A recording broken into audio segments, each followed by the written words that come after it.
uncertain times, mastering may, might, and could for uncertainty.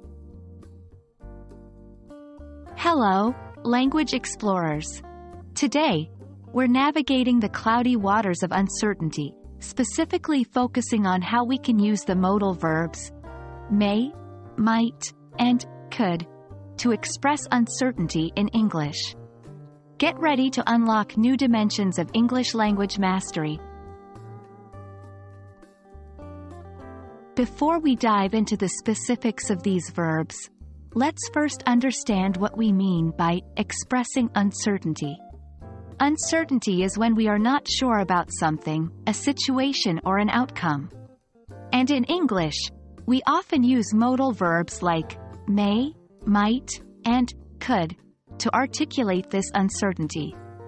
For example, if we're unsure if it's going to rain, we might say, "It may rain later," "It might rain later," or "It could rain later." All these sentences are correct and express uncertainty about the weather. Firstly, let's look at may. May expresses that there is a possibility something can happen.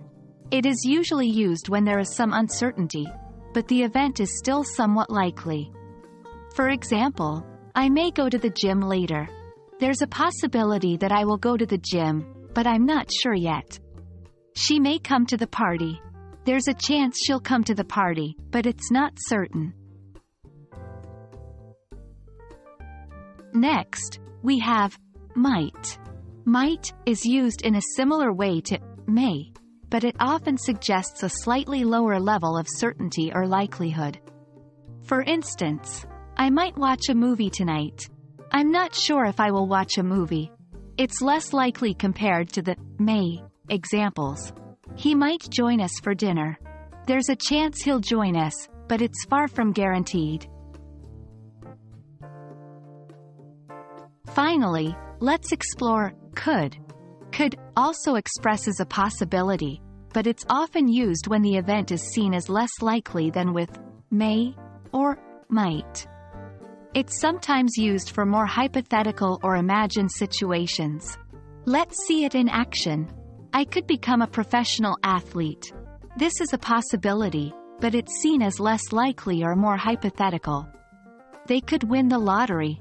Again, it's possible, but it's not very likely.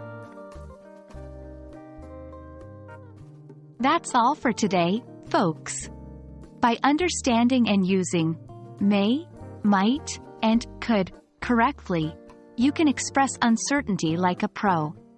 Remember, practice makes perfect. So try using these modal verbs in your daily conversations and writing. Hope this video has been helpful, and until next time, keep exploring the world of English language.